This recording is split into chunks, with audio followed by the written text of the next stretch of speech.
ඔයා දැනගෙන හිටියද මීරිගම පල්ලවෙල ඒරියා එකේ කසිප්පු බැරල් එකකට තිප්පොළොංගු වැටිලා මිනිස්සු මේ ලිකර් එක රස කර කර බිව්වා කියලා. මෙතනින් පස්සේ වුණ දේ ඇහුවොත් ඔයා පුදුම වෙයි. පැය කීපයයි ගියේ.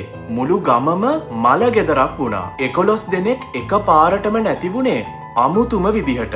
බීපු අය කියන්න ගත්තේ ඇඟ ඇතුළ ගිනි ගන්නවා වගේ කියලයි. පාරවල් අයිනේ කුඹුරුවල මිනිස්සු පණ ඇද ඇද වැටුනේ නිකන් අර හොරර් මූවි එකක සීන් එකක් වගේ. හැමෝම හිතුවේ බැරල් එක අස්සේ රත් වුණු සරප විෂ නිසා මේක වුණා කියලයි. පොළගෙක් වැටිලා දිය වුණු ඒ බීම එක මාරක විෂක් වුණා කියලා ගමේ අය අදටත් විශ්වාස කරනවා. හැබැයි ඇත්තම කතාව ඊටත් වඩා භයානකයි. රජයේ රස පරීක්ෂක වාර්තාවලින් හෙළිවුණේ මේක සරපෙක් නෙවෙයි. මිනිස්සුම කරපු වැඩක් කියලයි. ඒ තමයි මෙතනෝල්. වැඩි කික් එකක් ගන්න මෙයාලා කලවම් කරපු ඒ මාරක රසායනේ මිනිස්සුන්ගේ ඇස් අන්ධ කරලා අවයව දිය කරන්න පටන් ගන්නවා. පල්ලවෙල පොලිසිය වගේම ගම්පහ ක්‍රයිම් ඩිවිෂන් එක බැස්ස ගේම් එකට. ඒ දවස්වල මේ විෂ බීම පෙරපු සහ බෙදා හැරපු ප්‍රධාන සැකකරුවන් 5 දෙනෙක් පොලිසිය අත්අඩංගුවට ගන්නවා. ඒ අස්සේ ඒ මාරක කසිප්පු තොගය හංගන්න උදව් කරපු තවත් සෙට් එකක් මාට්ටු වෙනවා. සරපෙක් වැටුණත් නැතත් එදා ඒ මරණයේ බීම